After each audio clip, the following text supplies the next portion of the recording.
வணக்கம் friends, welcome back to our channel. இது உங்கள் வேர்ல்ட் ஆஃப் சூர்யா. நம்ம சூர்யா அண்ணா சூர்யா 45 படத்தை கம்ப்ளீட் பண்ணிட்டு வாடிவாசல் படத்துக்கு தான் போக போறாரு. பட் அதில் ஒரு சின்ன சிக்கல் இருக்கு.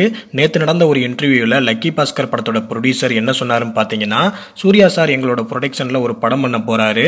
அந்த படத்தை வெங்கி அல்ருதி தான் டைரக்ட் பண்ண போறாரு. ஆல்ரெடி படத்துக்கான ஸ்டோரி டிஸ்கஷன் எல்லாம் கம்ப்ளீட் ஆகிருச்சு. கூடிய சீக்கிரம் அனௌன்ஸ்மெண்ட் வந்துடும் அப்படின்ற மாதிரி அவர் சொல்லியிருக்காரு. வெங்கி அல்ருதி ஆல்ரெடி பார்த்தீங்கன்னா ஒரு பிளாக் பஸ்டர் படத்தை கொடுத்திருக்காரு. லக்கி பாஸ்கர் அப்படின்ற படத்தை கொடுத்திருக்காரு. நிறைய பேர் பார்த்திருப்பீங்கன்னு நினைக்கிறேன். பட் என்னன்னா, இந்த படம் வாடிவாசல் படத்துக்கு முன்னாடியே வரப்போகுதா இல்ல வாடிவாசல் படத்தை முடிச்சுட்டு சூர்யா அண்ணா இந்த படத்துல நடிக்க போறாரா அப்படின்ற கன்ஃபியூஷன் இப்ப அன்பான ஃபேன்ஸ் மத்தியில கிரியேட் ஆயிருக்கு.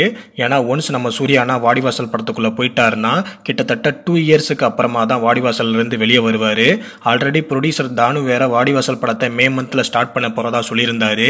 அண்ட் இன்னொரு சைடு மியூசிக் டைரக்டர் ஜிவி பிரகாஷுமே சாங் கிரியேட் பண்ண ஸ்டார்ட் பண்ணிட்டாரு.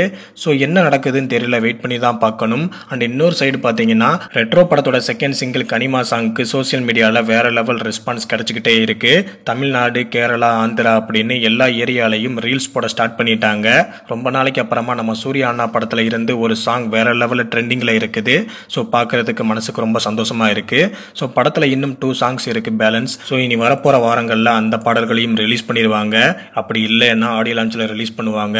ஸோ வெயிட் பண்ணுவோம், காத்திருப்போம். அன்பான ஃபேன்ஸ் எல்லாம் தொடர்ந்து நம்ம சேனலுக்கு சப்போர்ட் பண்ணுங்க. தேங்க்யூ.